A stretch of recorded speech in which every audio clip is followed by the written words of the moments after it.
sintetizzare la traiettoria espressiva di Carlo Montarsolo, possiamo ricondurre interamente la sua esperienza pittorica a 4 momenti fondamentali. Il suo interesse per la natura, la sua passione per le passeggiate all'interno della natura, immerso nel contesto naturalistico, in armonia con la natura, lo hanno portato ad essere non solo un grande osservatore dell'elemento naturalistico, ma a diventare, nella prima fase della sua esperienza pittorica, un grande esecutore sia di nature morte che di paesaggi.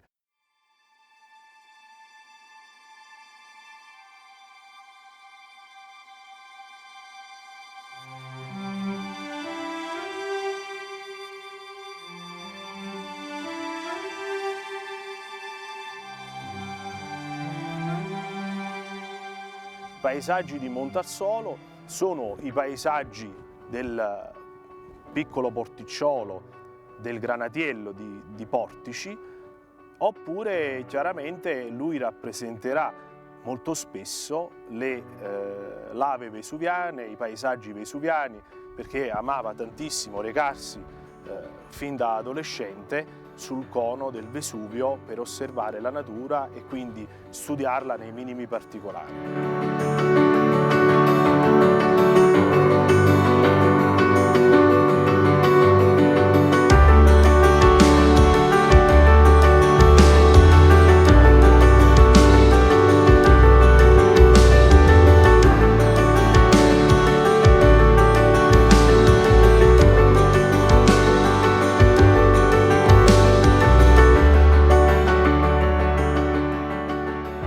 Il passaggio immediatamente successivo, come dire, il cambiamento radicale, ma non definitivamente radicale, della pittura di Montarsolo si avrà quando il pittore entrerà in contatto con gli artisti che in quel momento a livello europeo erano maggiormente rappresentativi o che comunque avevano, come dire, condizionato fortemente il modo di dipingere di tutti gli artisti che in quel momento operavano. Mi riferisco ai grandi esponenti del cubismo, in particolar modo a Braque e Picasso, da cui chiaramente rimarrà fortemente suggestionato Montarsolo, e tutta la sua produzione dagli anni 50, dalla fine degli anni 50 in poi, sarà condizionata da quella che era l'esperienza cosiddetta del cubismo analitico.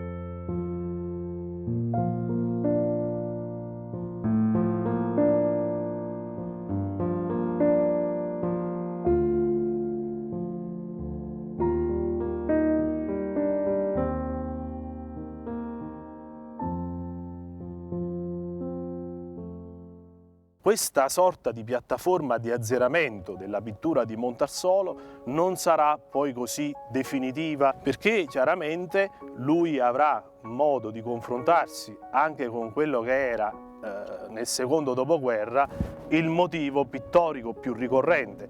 Mi riferisco all'informale materico.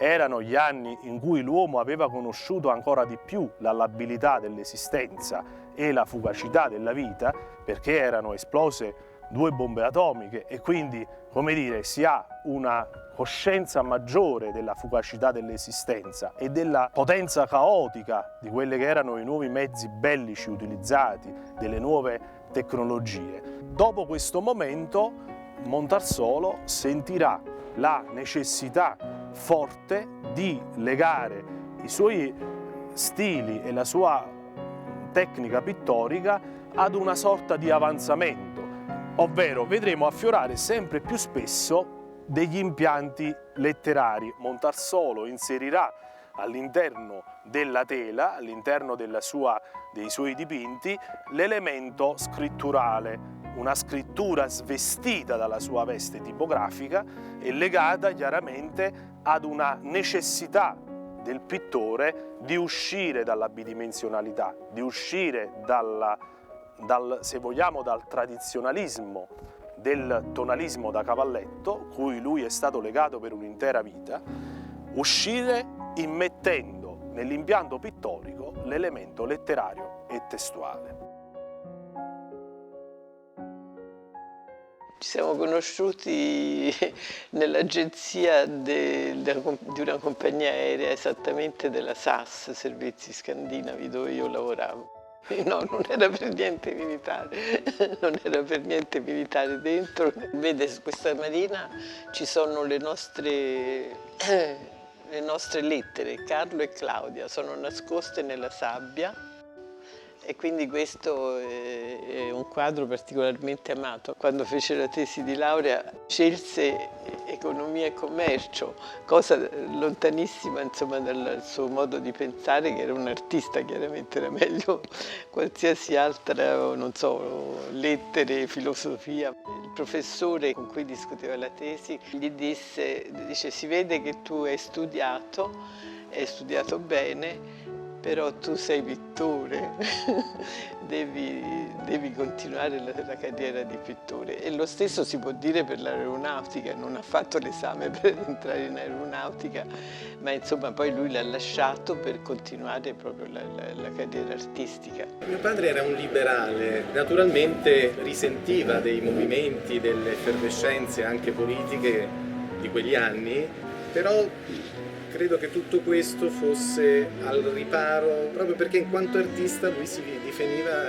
liberale, autonomo. È stato il primo ad avere questo riconoscimento di pittore di marina, che è un riconoscimento della marina militare non perché pittore di navi di marina, ma perché pittore di mare.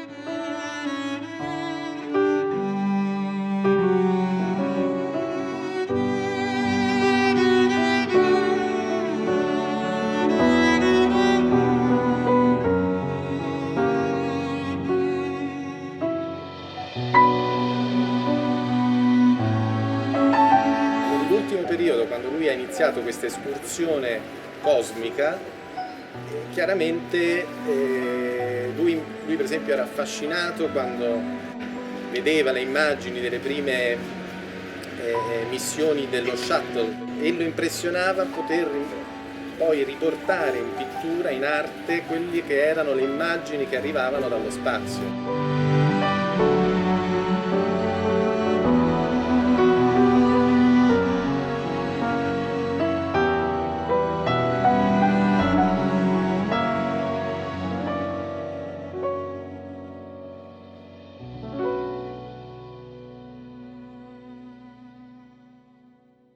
In realtà, guardando le opere di Montarsolo, la prima sensazione che si ha è quella di trovarsi dinanzi ad un autore di rango sicuramente europeo.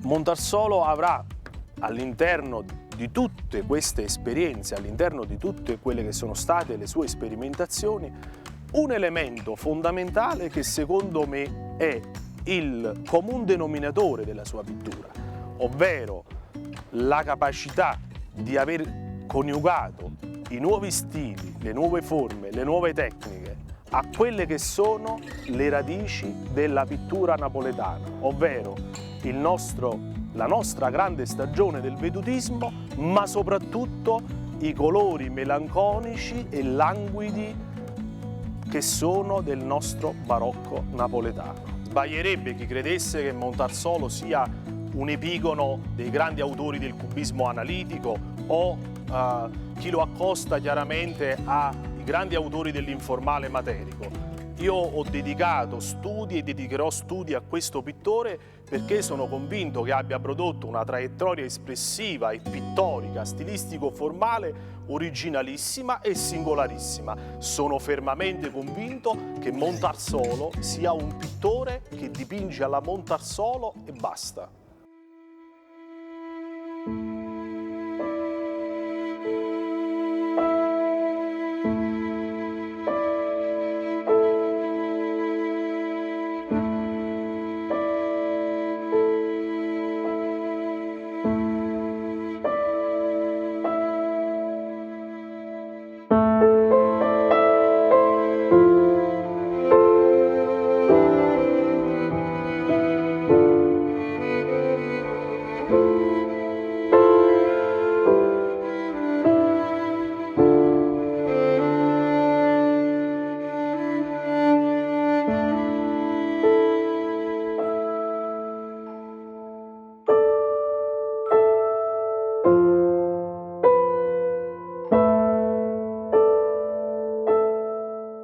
e oggi siamo così contenti che qualcuno a Napoli se lo sia ricordato e che si riparli di mio padre laddove lui ha lasciato un segno importante.